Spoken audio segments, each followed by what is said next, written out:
نحمده ونصلي على رسوله الكريم اما بعد فاعوذ باللہ من الشیطان الرجیم بسم اللہ الرحمن الرحیم۔ السلام علیکم ورحمۃ اللہ وبرکاتہ۔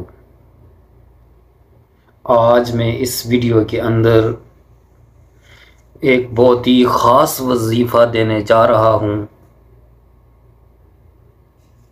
قرآن کریم کی ایک ایسی آیات کا وظیفہ جسے آیات شفا کہتے ہیں۔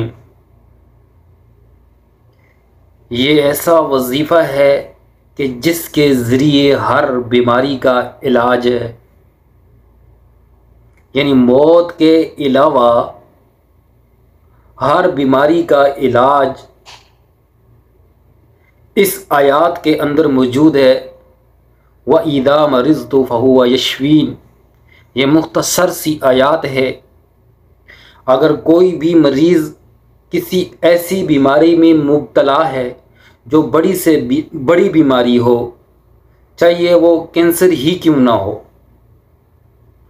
جس قسم کی بھی بیماری ہو، وہ ڈاکٹری علاج کرا کے تھک چکا ہو، کوئی علاج نہ ہو سکا ہو، چاہیے وہ جادو ہو، تعویذ ہو یا ڈاکٹری جسمانی کوئی بھی مرض ہو، یہ ہر مرض کے لیے وظیفہ ہے، ایک قرآنی عمل ہے، قرآنی وظیفہ ہے، قرآنی دم ہے۔ اس آیات کے اندر اللہ نے ہر بیماری کا علاج رکھا ہے، یعنی اللہ تعالیٰ ہی بیمار کرتے ہیں، وہی شفا دیتے ہیں، کسی کی کوئی طاقت نہیں کہ کوئی کسی کو شفا دے۔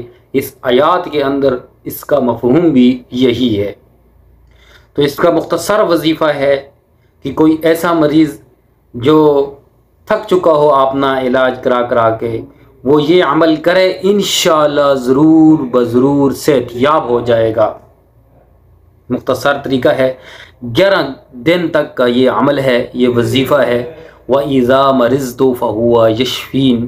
یہ جو آیات ہے 7 بار پڑھنی ہے، اول اور آخر جو ہے 11 بار درود شریف پڑھنا ہے، اور اس کو پانی کے اوپر دم کر کے پی لیں، انشاءاللہ مریض ٹھیک ہو جائے گا، چاہیے وہ مریض خود یہ عمل کرے یا کسی سے بھی کروائے، بس 11 دن تک یہ عمل کرے، انشاءاللہ مرض جتنی بھی بڑی ہو اللہ کے فضل سے وہ صحت یاب ہو جائے گا۔ تو اس وظیفہ کو، اس عمل کو ضرور کریں، انشاءاللہ اللہ کے فضل و کرم سے آپ کو ضرور فائدہ ہوگا۔ آخر میں دعا ہے کہ اللہ تعالی ہم سب کو اپنی حفاظت میں رکھے اور ہر قسم کی بیماریوں سے اللہ تعالی ہمیں محفوظ رکھے، آمین ثم آمین۔ وآخر الدعوانا ان الحمد للہ رب العالمین۔